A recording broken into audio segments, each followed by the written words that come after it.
Good day, ma'am. This is Daniela Tisalil, and this is my summarization of our topic for prelim to final. So first is creating database. So double click on the Access 2007 icon in the Windows desktop. And after you click it, then as soon as you click the blank database button, the right side of your Access screen will change and look like the image on the left. Then saving your work, one of the unique things that Access database that it requires save your database of as soon as you enter in the program.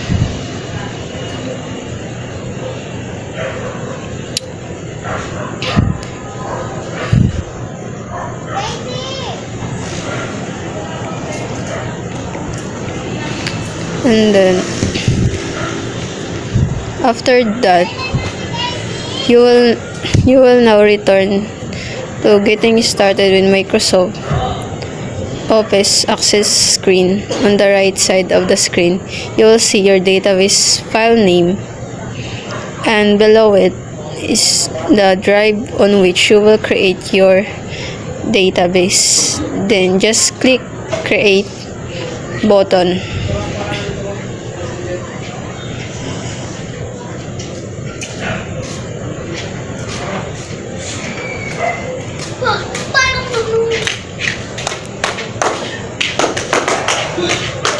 And after you create the button, the Access 2007 screen will change to the image below. You will see now the tabs and ribbons that automatically appear for the area in Access on which you're working. So there are tabs, ribbons, groups, tables, and etc.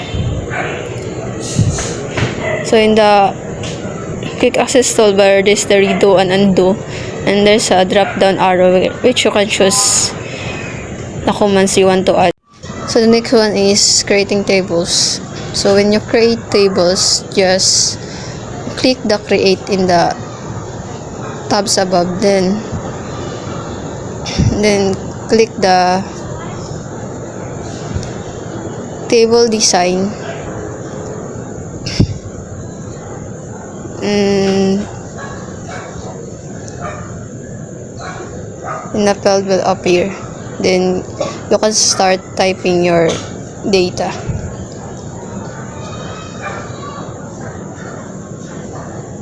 Like for example is name, short name, and last name.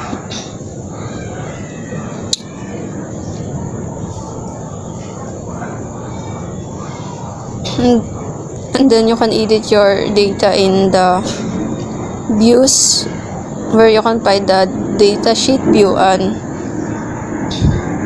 the design view. And now after you're typing your data, you can now edit your data in views, where you can find the data sheet view and also the design view.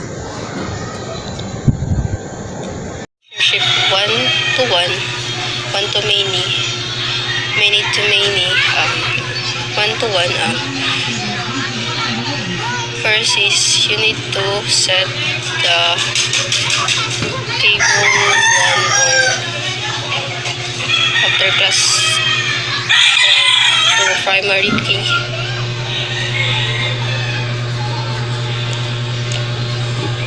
Then close.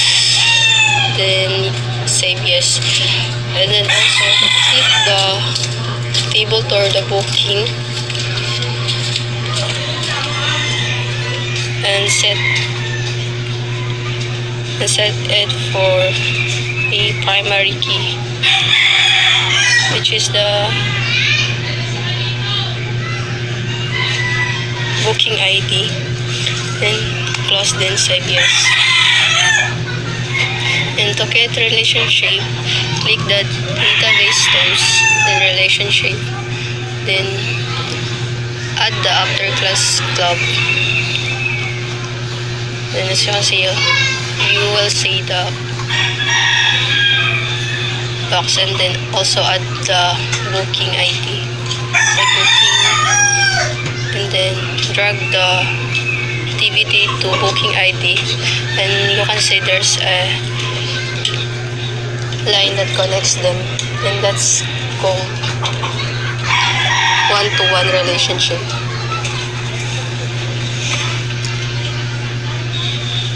And this will be the result after we create a relationship.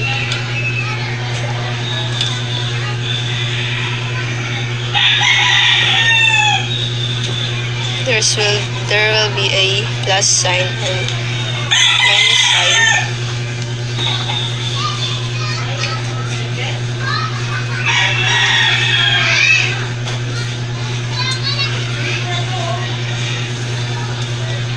And for one-to-many relationship,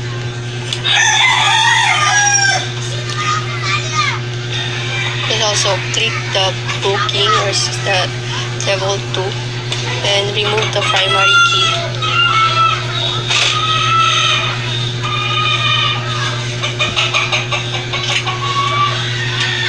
So the database tool, click relationship, and this will be the result for one-to-many.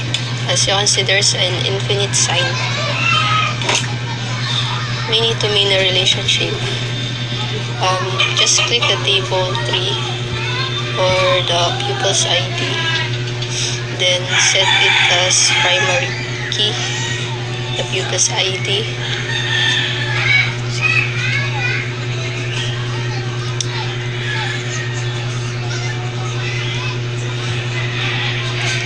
And then drag the pupil's ID to booking, then enforce efficient. Then click enforce, then this will be the result for many-to-many relationship. So what is form? Form is a database object that you can use to create your user interface for a database application. So how to create a form? First is click the create in the tabs above, and then select form. And this is what you see when you select form, where you can edit your data here.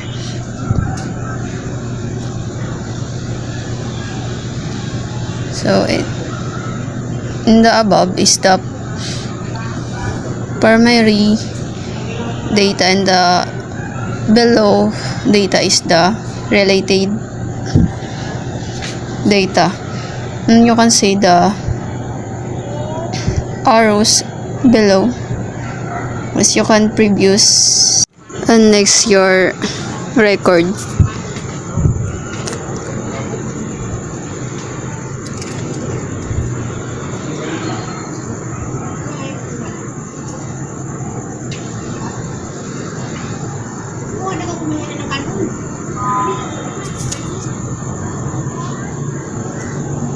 So the next one is how we create a macro.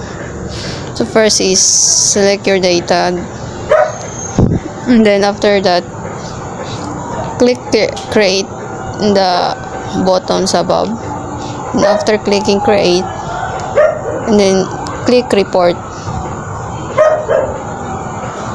and then your information data sheets will change into report style. Here you can edit your database. And the next one is how we create macro. And first is click create in the tabs above, and then click macro in the buttons above. And you can see there's a up down arrow.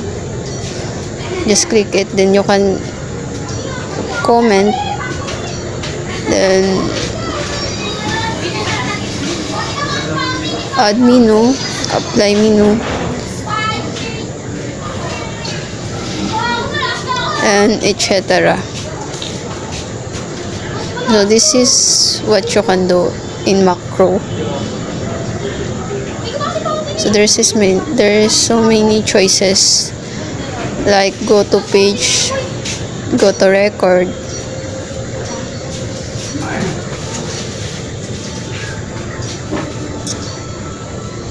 So this was all my topic. Thank you for listening.